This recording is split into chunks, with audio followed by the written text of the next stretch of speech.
Velkommen til Fedt, vores ugentlige lille hyggelige podcast, hvor Troels Overgaard og undertegnet Anders Holm, vi snakker om det, vi har set, hørt, oplevet, spist, smagt, et eller andet, som vi synes er fedt. Ja. Så ja, og jeg har, det er første gang, det tror jeg ikke, jeg har jo taget noget med, jeg har haft med før. Og det er der en god grund til. Jeg har jo taget Baldur's Gate 3 med. Du er gået fra Early Access til Release. Release, ja. Og det og det er nok fordi jeg har følt mig ret svedig, sådan sweaty nerd, kælder dwelling. Jeg er sikker på at min mor ville og min far ville Troels 14 år. Du har siddet med din rock ally og du har simpelthen jeg har sagt et overvejet om jeg skal finde en måde at kunne gå rundt med min rock ally. Er det en rædderlig case den her? Den er forfærdelig. Ja, er den ikke? Jeg har faktisk spurgt min mor om hun ikke vil lave en til mig. Om hun ikke vil lave en håndsyet sleeve. Hvad kalder man taske til en rock taske? Ja, case. Så, Case. Ja, case. Så ja, ved du hvad, men Anders, ja. Altså, du har jo taget painkillers med, men jeg kan simpelthen ikke få nok af den solskinshistorie, der hedder Oxycontin og Purdue Pharma, så jeg kunne ikke få nok. Du er simpelthen endnu mere human misery. Hvor er du? Ja. Store corporations, store virksomheder, der bare smadrer den menige mand. Det er det, jeg elsker. Det er skide godt. Jamen, det er lækkert. Jamen, så føler jeg, at jeg er på den positive her, og jeg kan bare godt lide mindflayers, der ødelægger folks liv. Det er også fedt.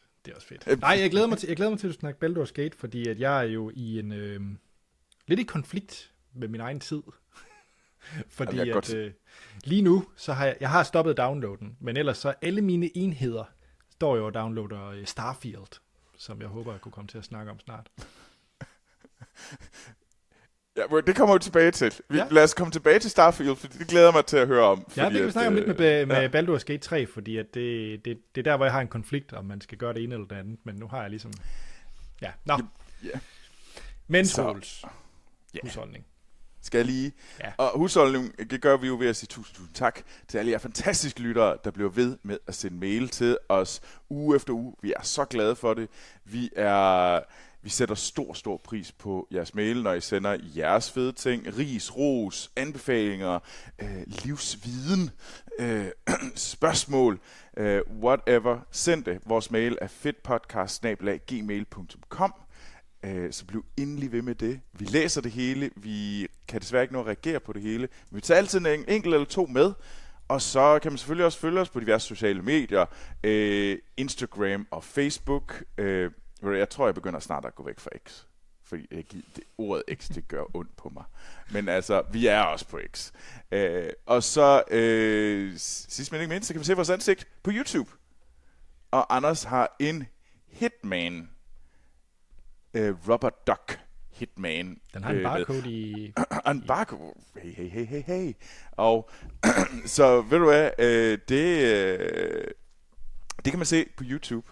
Og så, hvis man virkelig synes, det er fedt, det vi laver, så gå ind, like, subscribe, giv os 5 stjerner, hvor ind I lytter til det her igennem, altså Apple Podcast, iTunes, Spotify. Er vi på Podimo? Vi er på Podimo, ja. Er det Podimo? Undskyld, det navn, det burde simpelthen holde op med, fordi det lyder som om det lyder som en, der går på potte. Podimo. Jeg sidder og lytter til podcast, mens jeg skider. Det er der navnet kommer fra i min verden. Podimo. Altså, eller så er jeg i gang med at flytte planter. Altså fra en potte til den anden. Du er ikke fan? Navnet skulle tage...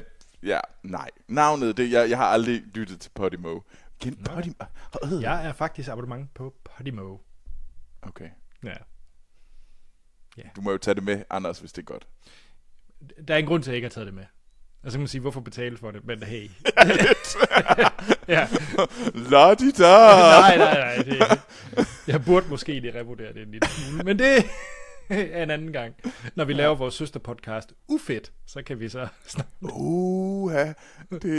vi burde have sådan et takeover, hvor ufedt, så er det bare onde Troels og onde Anders, der kommer ind og så river. Måske sådan kvartalsmæssigt bare lave sådan en, eller hvad sådan et rense ud moment. Ja, vi er for glade. Hvis I gerne vil have et afsnit ufedt, så må lyttere derude, så må I jo skrive til os, så kan det være, at vi overvejer at lave et afsnit ufedt. Og hvor skal vi skrive hen? Det er fedtpodcast@gmail.com. Tak skal du have. Nå, og en, der har skrevet ind, det er Nora, som skriver, Troels og Anders. Hej Nora. Jeg er mor til 3 energiske børn. Og så vil jeg rigtig gerne anbefale, eller høre jeres anbefalinger på godt børnetv. Og som Nora, hun skriver, at jeg kan virkelig relatere til det her. Jeg har været igennem lidt fra min egen barndom med Super Carla og Vrum bil og så videre, men jeg synes ikke rigtigt, det fanger interessen for mine 3, så jeg er endt i Ramachan og Disney-møllen. Så jeg vil rigtig gerne høre, hvad jeres anbefalinger er. En af de nyere serier, jeg dog selv vil anbefale, det er serien Bluey, som jeg ser på DR Ramachan, som børnene elsker, og som jeg også synes er sjovt. Men hvad vil I anbefale? Og så skal du slutte med at sige, og det er selvfølgelig tilladt med i Troels øje med at tage noget fra sin barndom. Jeg skal også sige, det er ikke det, jeg vil mest om, men og jeg har sådan lidt, måske noget Adventure Time, nej. Men Troels, du har jo, nu smider jeg faktisk over til dig til at starte med, for du har jo set en del film og tv med din nevø. Det har jeg, men mine ører, der har jeg. Og der er det, altså jeg har en... og tak for spørgsmålet, Nora. Ja, det er et fedt spørgsmål. Altså det er jo, altså jeg har sådan nogle... Jeg begyndte at... Jeg har et virkelig, virkelig stor kærlighed til Drengene Jernkæmpen. Ja. Og der havde jeg tænkt, at min nevø Laurits, det skulle da imprintes. Og især nu, hvor det er sådan, så kommer man en gang mellem hjem, og så er man jo sådan... Man får lov til at... Altså, der er ikke nogen spørgsmål, så når jeg kommer hjem, så sådan, hvad, skal vi se noget? Ja, hvad skal vi se? Og så bare sådan, jeg kan foreslå alt, og så siger han ja. Og der har vi så set Drengene Jernkæmpen et par gange nu. Og nu er det næsten blevet sådan et, hvad skal vi se? Og så siger han Drengene Jernkæmpen. Og det er bare en klassefilm. Den er sød, den er hyggelig. Den er sådan, den er fra 90'erne, og den virker. Den virkede på ham. Så det... Så jeg vil anbefale Drengene Jernkæmpen. Det er selvfølgelig en film. Så vil jeg måske, men nu ved jeg heller ikke, hvor store dine børn er, Nora. Nej, det skriver hun ikke, men 3 børn, så vil jeg jo nok... Altså, der er nok et spredning. Der er et spænd. Ja. Jeg vil jo også anbefale, og nu ved jeg godt, at jeg ikke har børn, og fuck dig, Troels. Men jeg vil anbefale alle Cartoon Saloon-filmene. Wolfwalker og Song of the Sea. Mest af alt, fordi det er en fed, noget anderledes tegnefilm.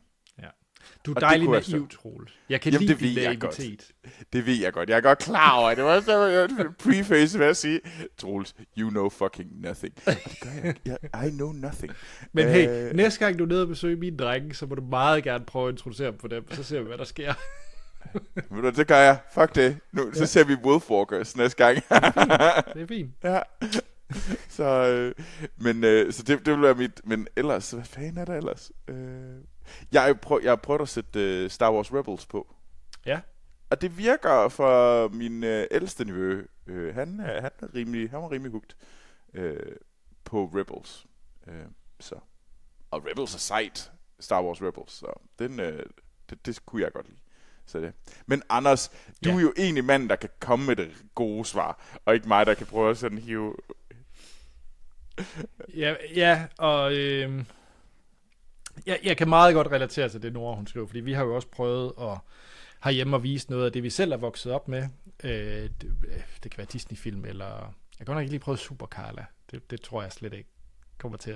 Det er ellers meget fedt, men jeg tror ikke, mine drenge synes det lige...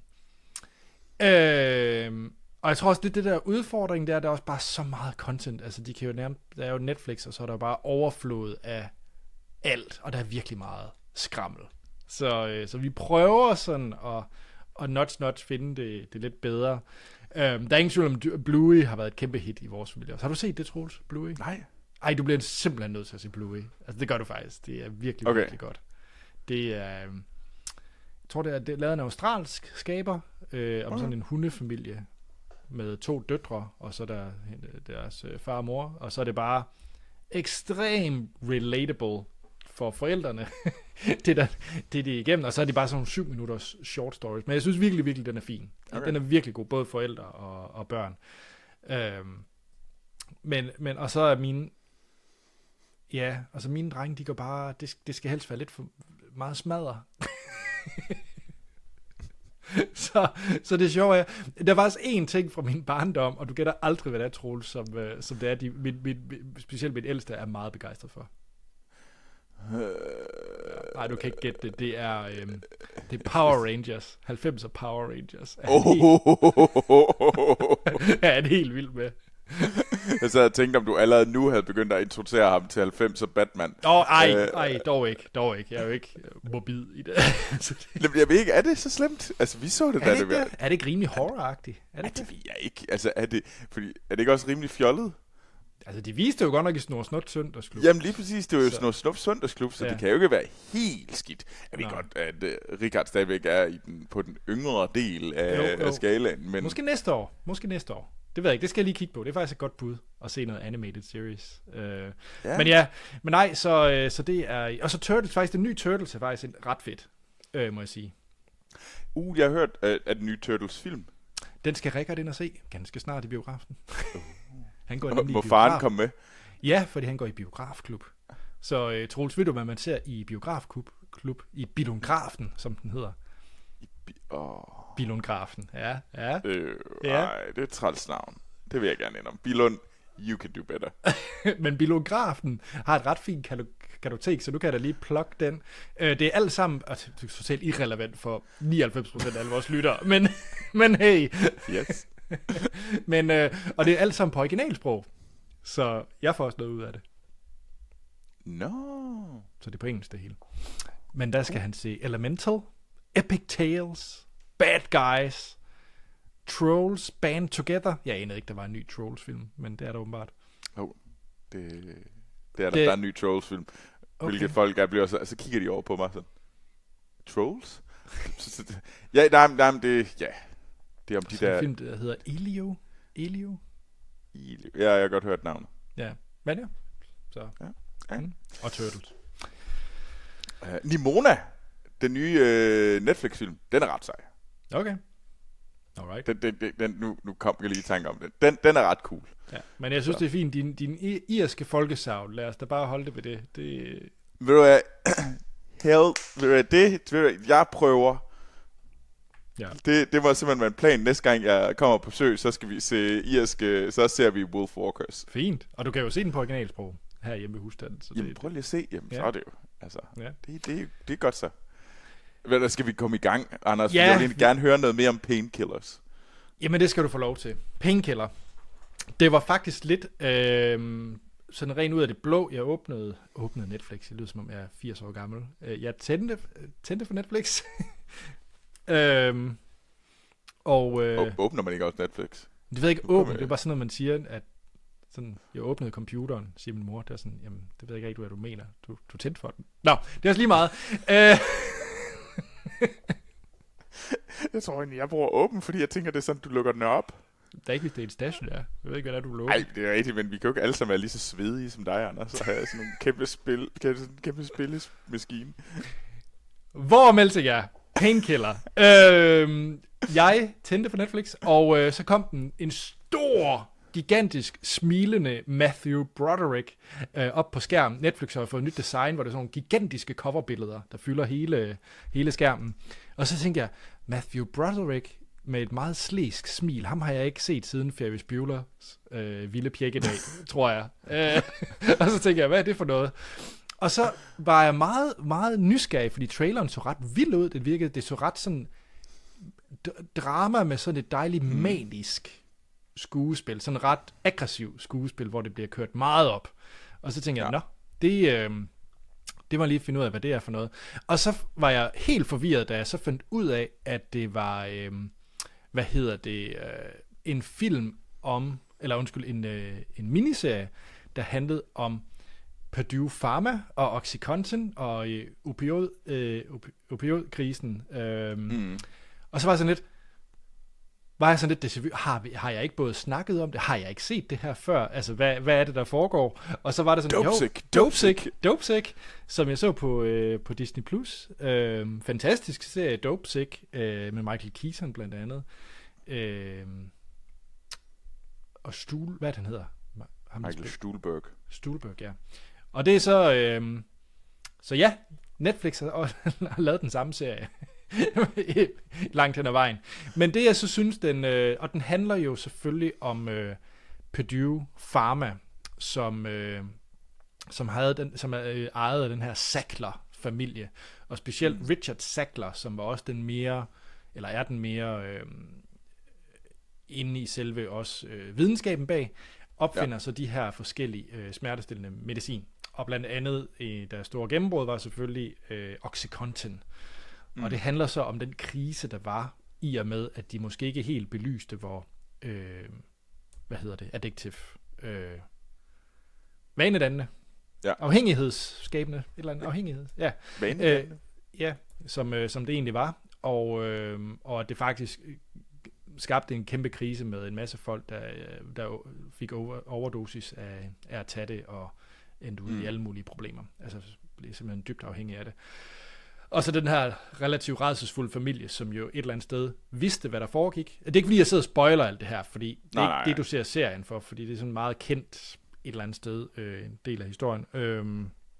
Men at den her familie jo så selvfølgelig har snydt med tallene, har snydt omkring og meddelt det, og så deres måde at sælge det på, var også dybt forkert. Og det vil jeg så ikke afsløre, for det kan man også se i serien, den måde, de egentlig solgte det til lægeklinikker rundt om i landet og i verden. Ja.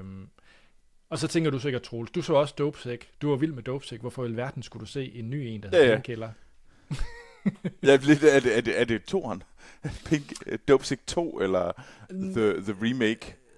Jeg ved ikke helt, hvad jeg vil kalde det. Det er sådan lidt ligesom Armageddon og The Core, eller Volcano og The Core. Var det ikke de to film, der var på samme tid?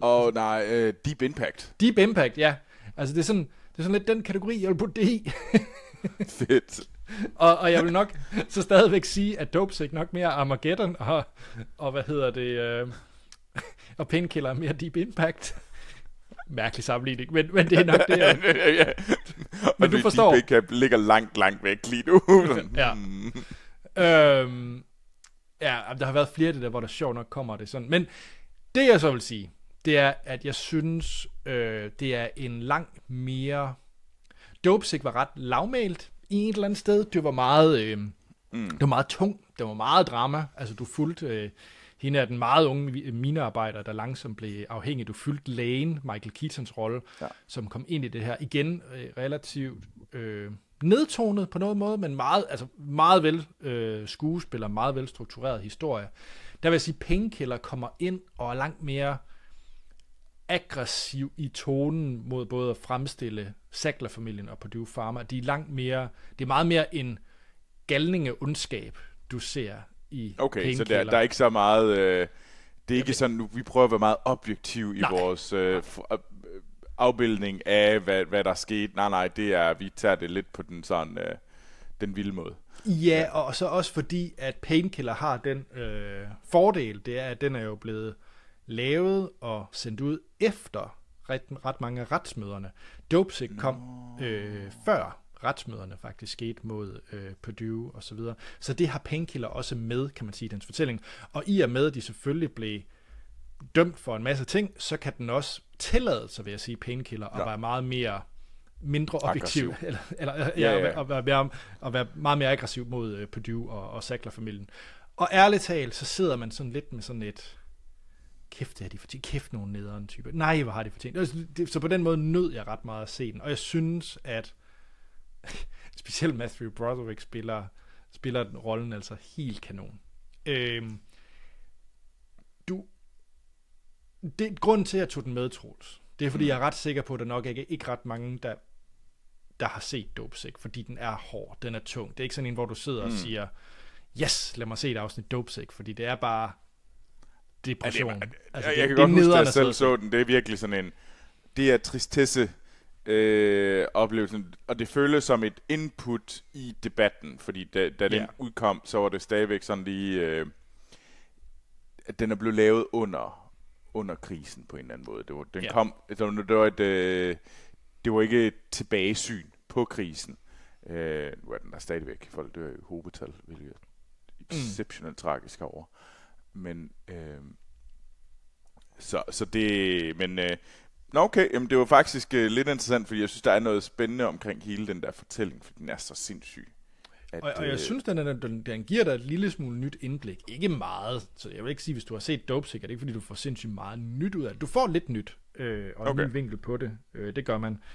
Men jeg tog den egentlig med, fordi jeg synes, det er et enormt vigtigt emne, fordi produktet er jo stadigvæk ude i dag. Altså, det er jo stadigvæk en ting i dag. Så jeg synes, folk bør se den, og jeg vil selvfølgelig anbefale Dopesick over Painkiller, fordi det er bedre håndværk lavet Dopesick, og bedre skuespillere langt den ad vejen. Men den er bare heller ikke særlig let at se. Nej, så hvis man har brug for den sådan, den mere spiselige udgave. Ja, så er Painkiller helt sikkert den, og du sidder og griner flere gange, du sidder og tænker, kan det virkelig ske i den her verden, men på den der lidt... Ja, det er det åbenbart. Ja. Så på den måde er den, synes jeg, den var ret fed at se. Og så er det jo også bare en type serie, jeg bare godt kan lide at se generelt. Ja. Så ja, Painkiller er bestemt seværdig. Det er meget fedt. Ja, det lyder cool. Nice. Jamen, Anders, skal jeg fortælle dig igen, hvorfor at Baldur's Gate er en fed ting. Det er totalt opsummeringspodcast, så jeg fortæller igen, at man skal se noget om Purdue Pharma og OxyContin, og du fortæller igen, at man skal spille Baldur's Gate. Ja, altså jeg har snakket om Baldur's Gate, det gjorde jeg tror måske 1,5 år siden, eller sådan noget i den stil.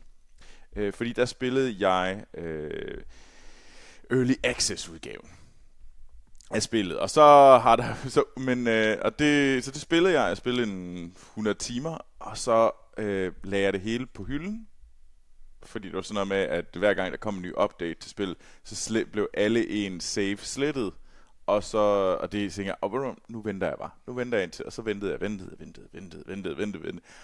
og her den 3. august udkom Baldur's Gate 3. Og jeg kunne godt lide det, og det havde jeg set, men altså folk har været helt op at køre over, altså sådan, det har fået sindssyge anmeldelser. Altså Metacritic den er lige faldet til 96% positiv fra 97 eller sådan noget den stil. Og det er jo sådan et sindssygt velalmendt spil. Og det er gigantisk. Altså bare det jeg spillede før, den del af spillet. Altså, jeg er kommet videre end det, jeg har spillet før. Men altså, jeg er ikke kommet halvvejs endnu. Okay. Altså, det er humongous. Altså, jeg synes egentlig, jeg er sådan rimelig fokuseret. Det er ikke sådan, jeg render rundt og diddle-daller hele tiden. Men det tager tid.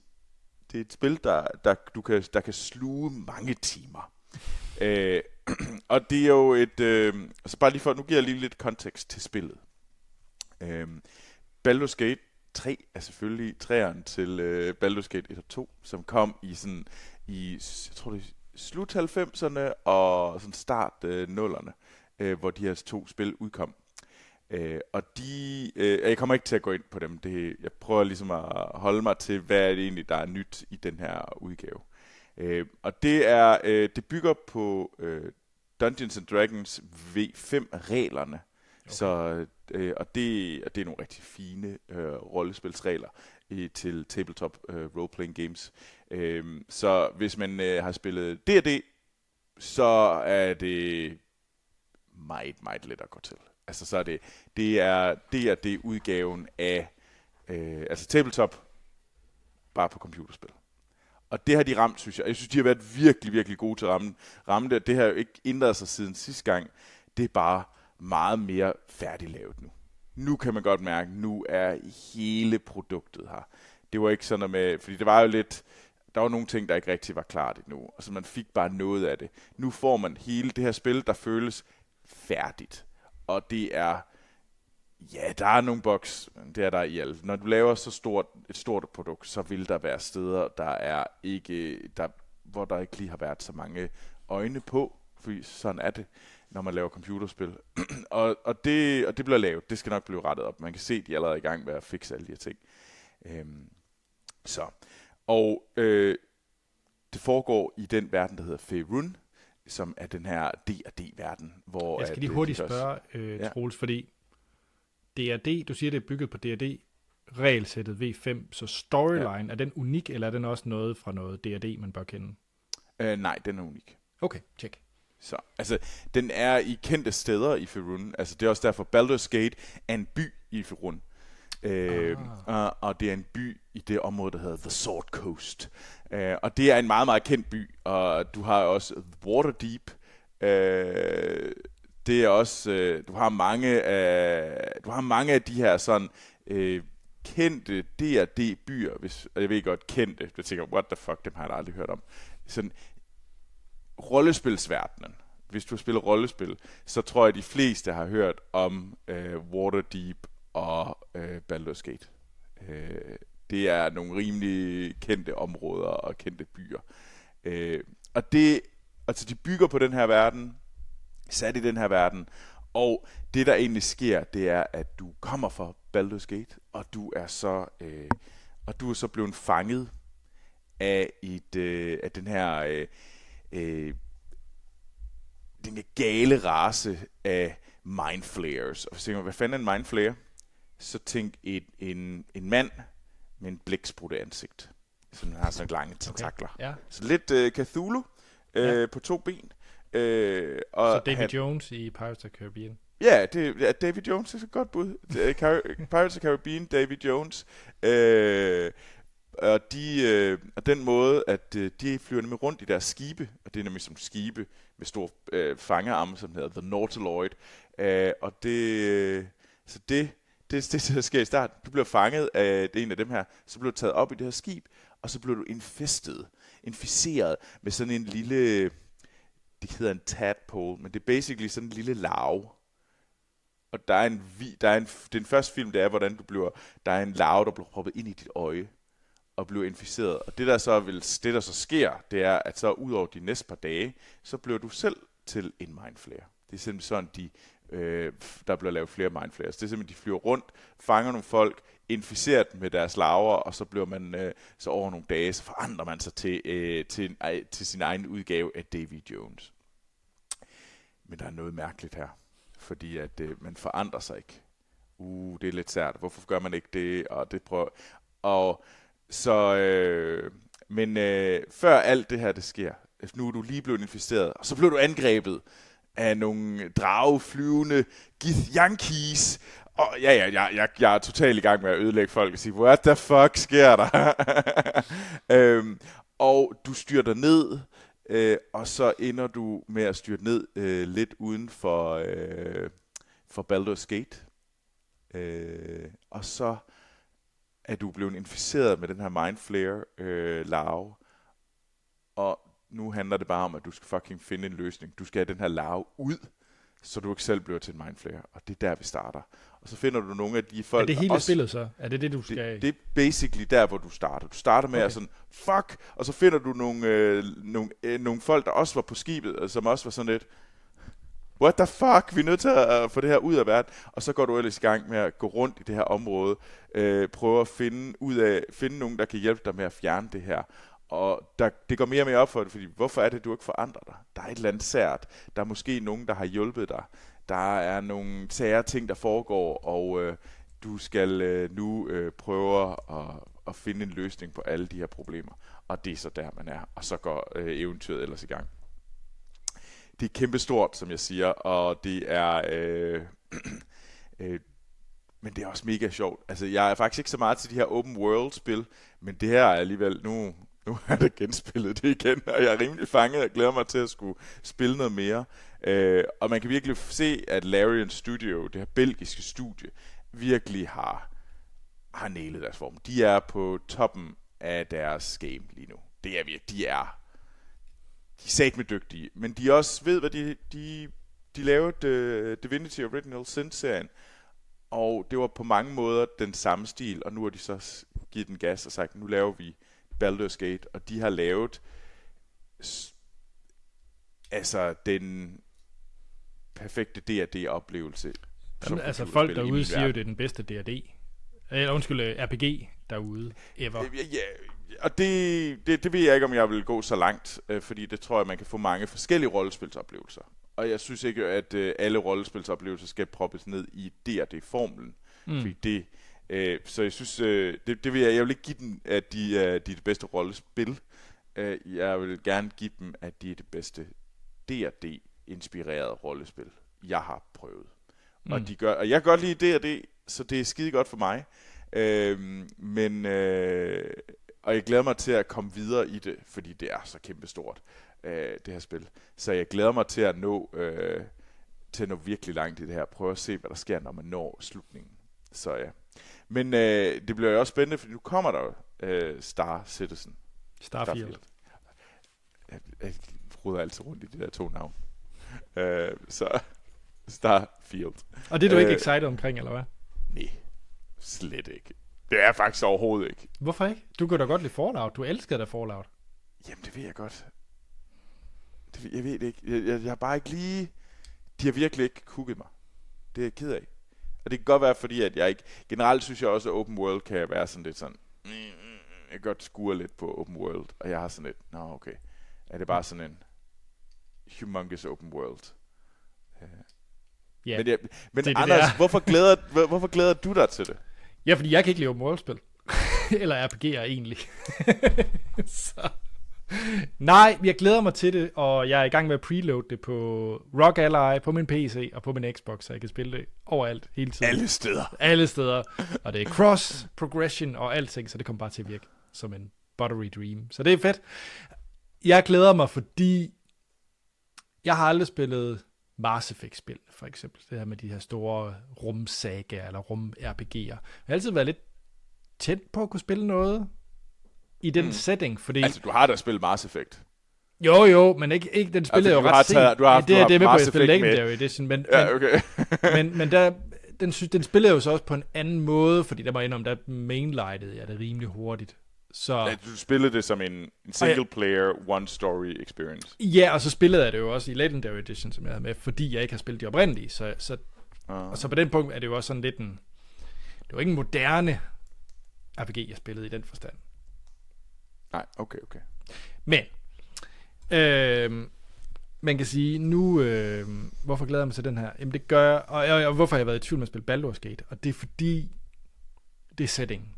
Jeg gider ikke fantasy. Jeg gider ikke blæksprutte mennesker. Jeg gider ikke tryllestøv. Jeg gider ikke, jeg gider ikke... Anders, nogle gange så bliver jeg så lyst til at tage dig i og så sige, du ved godt, at dit yndlings tv-serie. Ja. Det er Lord of the Rings. I know.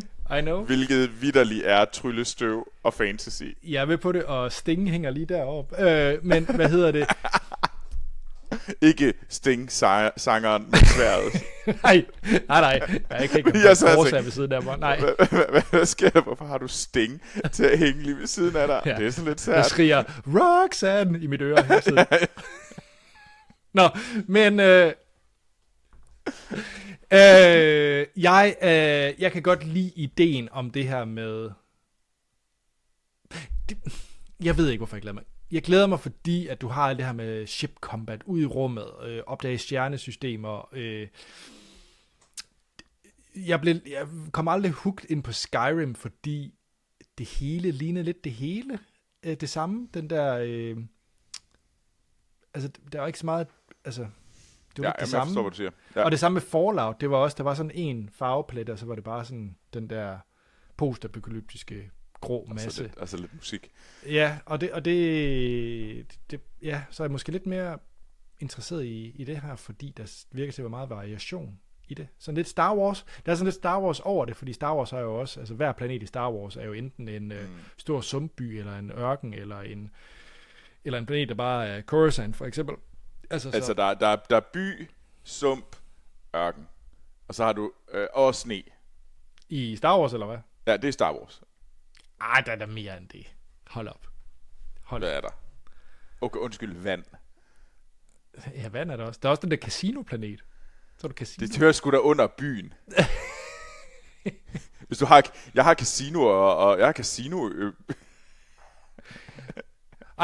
Og så den sidste ting, hvorfor jeg faktisk glæder mig til det, det er, at jeg får faktisk en lille smule Interstellar vibes, når jeg ser gameplay fra det. Det ligner, så der er sådan både også i sådan UI'en, og bare generelt æstetikken, der får jeg sådan lidt Interstellar vibe.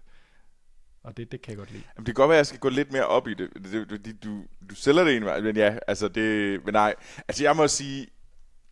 Anders, jeg synes, du skal prøve Stars Field. Og så glæder jeg mig, men jeg synes også, du skal give Baldur's Gate en chance. Men det er bare, Baldur's Gate, er det fedt, at det er turbaseret, du skal kaste en terning, og så skal du vente på noget, der sker, og... Ja, det er så. Jeg kan godt sagtens forstå, det er det rigtige. Anders, du sagde lige, at du godt kunne lide en old school, en lidt mere old school rollespils, altså RPG-oplevelse, og hvilket du derfor godt kunne lide Mass Effect. Baldur's Gate, that's old school. Altså, så er vi tilbage der, hvor vi var børn. Okay. Jeg synes, du skal give det et forsøg. Jeg synes, du skal give det et forsøg, når du har... Problemerne i fantasy-spil bliver altid sådan lidt... nej, mit strygejern er forsvundet. Eller nok ikke strygejern, men min... Det er sgu da lige præcis det, som du kommer til at lave i Starfield. Nej, bare med det er meget mere episke rumting. Nu er mit strygejern på den planet. Jeg lover dig, fordi det er... Altså, Starfield skriger Fallout in Space. Og så er det virkelig strygejern, der skal findes. Nu skal vi ud og finde rumstrygejern, i stedet for, det må jo så have været 50 strygejern. Klar, men i Baldur's Gate, så er det så bare, nu skal du ud og plukke nogle æbler og lave en kage. Altså, det er bare sådan... Nej, det er der ikke noget af. Eller det behøves man i hvert fald ikke, på nogen måde. Jeg er heller ikke blevet... så det er sådan, jeg synes faktisk, de har været gode til at gøre det til noget sådan... Nogle reelle ting, du gør. Men Anders, jeg synes, du skal prøve. Jeg synes, du skal give det en chance. Og ved du hvad, jeg vil endda godt tilbyde, at jeg kan være din guide i starten, så jeg kan give dig den gode, smooth oplevelse, så du ligesom kommer i gang og får en god fornemmelse af, hvad er det at spille Baldur's Gate 3? Fordi at det er jo rigtig rollespil. Ikke sådan noget, altså Bethesda-fjol. Men jeg får en gun, og jeg kan skyde rumvæsener, og det glæder jeg mig også til. Okay. Ja. Jamen, så, det er godt så. Jeg synes, du skal spille Fallout in Space. No Man's Skyrim. No Man's Skyrim. Okay. Beautiful. Beautiful. Nice. Troels, hvis man gerne vil vide mere om Davy Jones, så synes jeg, man skal kontakte Anders Tankred Holm. Han findes på nettet, men, og det er simpelthen, fordi han ved allermest om Pirates of the Caribbean. Okay. Men hvis man gerne vil vide mere om Mindflayers og Githyanki's og om, verdenen Faerun, så vil jeg da gerne pege i en rigtig retning, men ellers så kan vi godt snakke lidt om det.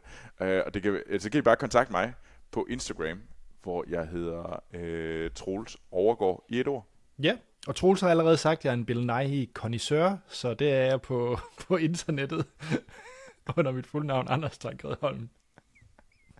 Og så er der ikke mere at sige, end at vi lyttes ved i næste uge, hvor vi tager noget nyt fedt med, vi har set, hørt eller oplevet. Måske er det Starfield.